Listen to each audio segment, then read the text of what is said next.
Eco friendly alternatives को लेकर लोगों के मन में हमेशा एक बहुत बड़ी शिकायत रहती है कि ये बहुत महंगा होता है।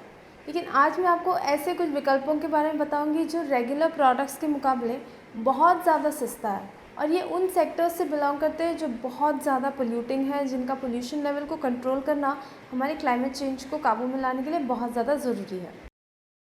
तो आज हम देखेंगे हमारे घर बनाने के मटेरियल्स को, एनर्जी सोर्सेज को और मेंस्ट्रुअल हाइजीन प्रोडक्ट्स को बदलने से हमारे साल भर का खर्चा कैसे कम हो सकता है। इस चार्ट में आप देख सकते हो कैसे ऑस्ट्रेलिया, यूनाइटेड स्टेट्स और OECD कंट्रीज़ ने 2014 से अपने कोल प्रोडक्शन को कम करना शुरू किया था। लेकिन चाइना, इंडिया, इंडोनेशिया और बाकी के देशों में 2016 से 2019 तक कोल प्रोडक्शन बढ़ते गया और 2019 से कम होने लगा।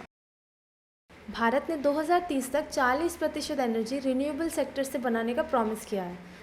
जो अभी इंस्टॉल कैपेसिटी देखोगे तो सिर्फ 22.68% ही है, लेकिन उस इंस्टॉल कैपेसिटी का सिर्फ 11% एनर्जी ही फरवरी 2020 में रिन्यूएबल सोर्सेज से बना था, जबकि 88% थर्मल एनर्जी से बना था, जो फॉसिल फ्यूल्स की मदद से ही बनता है। तो अगले 9 सालों में हमें रिन्यूएबल एनर्जी का शेयर 29% से बढ़ाना है, और ये करने से हम सिर्फ एमिशंस को नहीं बल्कि खर्चे को भी कम करेंगे। इंटरनेशनल रिन्यूएबल एनर्जी एजेंसी के रिपोर्ट के हिसाब से 2010 के मुकाबले 2019 में विंड एनर्जी का कॉस्ट 39% कम हुआ, कॉन्सेंट्रेटेड सोलर पावर का 47% और सोलर फोटोवोल्टिक का 82% कम हुआ। और इन स्टडीज़ के हिसाब से नए रिन्यूएबल एनर्जी पावर प्लांट्स को सेटअप करना पुराने कोल पावर प्लांट्स को चलाने से भी ज़्यादा सस्ता है। तो एक नए घर को बनाने के लिए हमें ईंट, सीमेंट और स्टील की ज़रूरत पड़ती है, और इनका मैक्सिमम खर्चा इनके प्रोडक्शन और ट्रांसपोर्टेशन में लगता है। इसके बदले में अगर हम ट्रेडिशनल मटेरियल्स से घर बनाते हैं जो लोकली हमारे पास अवेलेबल हो, जैसे मिट्टी या बैम्बू, तो हमारा कंस्ट्रक्शन कॉस्ट काफ़ी कम हो सकता है। तो अभी भी ये एक पॉपुलर चॉइस नहीं है और हमेशा हर जगह पे देखने नहीं मिलता है, लेकिन फिर भी ये मटेरियल से हम सिर्फ बंगलोज या इंडिपेंडेंट हाउसेस नहीं बल्कि एक फुल्ली फंक्शनल हाउसिंग सोसाइटी या कमर्शियल ऑफिसेज भी बना सकते हैं, और एक्चुअल में बनाए जा भी रहे हैं। गुड अर्थ हमारे देश में इस तरह का एक ऑर्गेनाइजेशन है जो बड़े स्केल में मिट्टी से घर बनाते हैं। इससे कंस्ट्रक्शन कॉस्ट तो कम हो ही जाता है, लेकिन उसके अलावा ऐसे मटेरियल से जब घर बनता है तब उसके अंदर बहुत ठंडी रहती है। तो जो लोग ऐसे घरों में रहते हैं वो अक्सर कहते हैं कि गर्मियों में भी उनको फ़ैन की ज़रूरत नहीं पड़ती है।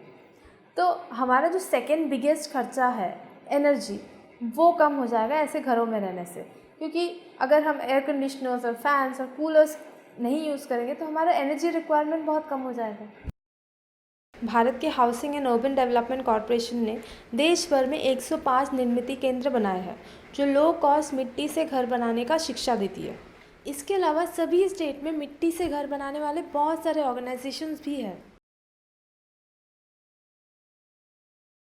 आज भी बहुत सारे औरतें जो पीरियड के समय कपड़ों का ही इस्तेमाल करते हैं। लेकिन कुछ साल पहले तक जब वेस्ट को लेकर इतनी अवेयरनेस नहीं थी, तब हम सब रेगुलर सैनिटरी पैड्स ही इस्तेमाल करते थे, और हम सबको लगता था कि सबको पैड ही इस्तेमाल करना चाहिए, वही सबसे हाइजीनिक है और कपड़ों का इस्तेमाल नहीं करना चाहिए। लेकिन हालात बदले और अवेयरनेस बढ़ी, और आज शहरों में रहने वाले लड़कियां भी क्लॉथ पैड्स इस्तेमाल करते हैं या फिर मेंस्ट्रुअल कप्स इस्तेमाल करते हैं। इनफैक्ट मेरे कॉन्टैक्ट्स में से एटलीस्ट 80% लोग तो मेंस्ट्रुअल कप्स में शिफ्ट हो चुके हैं, और इससे हमारा मंथली खर्चा बहुत कम हो जाता है, क्योंकि मेंस्ट्रुअल कप या फिर क्लॉथ पैड एक बार ख़रीदो तो अच्छे से यूज़ करो तो नेक्स्ट 5 ईयर्स तक आपको कोई एक नया चीज़ खरीदने की ज़रूरत नहीं पड़ेगी। तो अगर हम इन विकल्पों को अडॉप्ट कर लेते हैं तो सिर्फ हमारे घर का खर्चा ही कम नहीं होता है, बल्कि पब्लिक मनी का यूटिलाइजेशन ठीक से होने लगेगा। क्योंकि अगर हम डिस्पोजेबल पैड्स ही इस्तेमाल करेंगे तो हमारे वेस्ट मैनेजमेंट पर खर्चा बढ़ेगा, या फिर कोल से ही इलेक्ट्रिसिटी बढ़ाएंगे तो पोल्यूशन को कंट्रोल करने का खर्चा, या कंस्ट्रक्शन वेस्ट को मैनेज करने का खर्चा, या कंस्ट्रक्शन से हो रहे एमिशंस को मैनेज करने का खर्चा, ये सारे फिजूल के खर्चे अगर बंद हो जाएंगे तब सही काम पर हम ध्यान दे पाएंगे। आज के लिए इतना ही, अगले ट्यूसडे फिर मिलेंगे। बाय।